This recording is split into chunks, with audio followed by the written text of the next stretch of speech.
অন্তর্বর্তী সরকার এমন কিছু উচ্চাভিলাষী প্রকল্প নিয়েছে যা পরের সরকার চালু রাখতে পারবে কিনা সন্দেহ রয়েছে, এমন মন্তব্য করেছেন পরিকল্পনা উপদেষ্টা।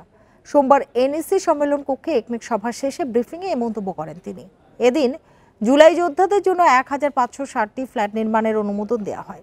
এছাড়া শহীদ পরিবারের ফ্ল্যাটের জন্য আরেকটি প্রকল্প হাতে নেওয়া হয়েছে।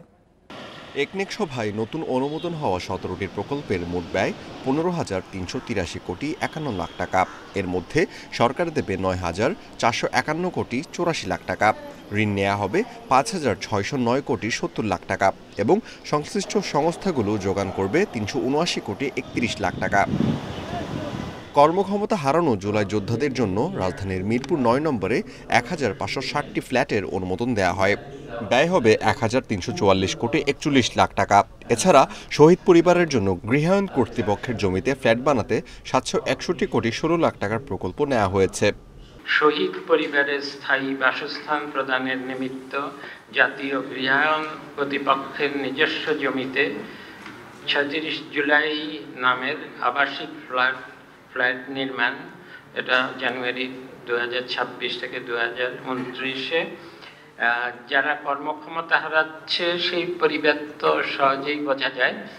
এদিকে মতিঝিল থেকে কমলাপুর পর্যন্ত মেট্রো রেলের ব্যয় 754 কোটি কমানো হয়েছে, তবে বেড়েছে প্রকল্পের মেয়াদ।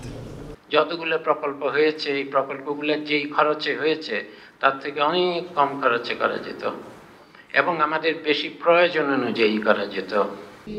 উপদেষ্টা বলেন, তাদের সরকারের কিছু উচ্চাভিলাষী সংস্কার চালু রাখা পরবর্তী সরকারের জন্য কঠিন হতে পারে।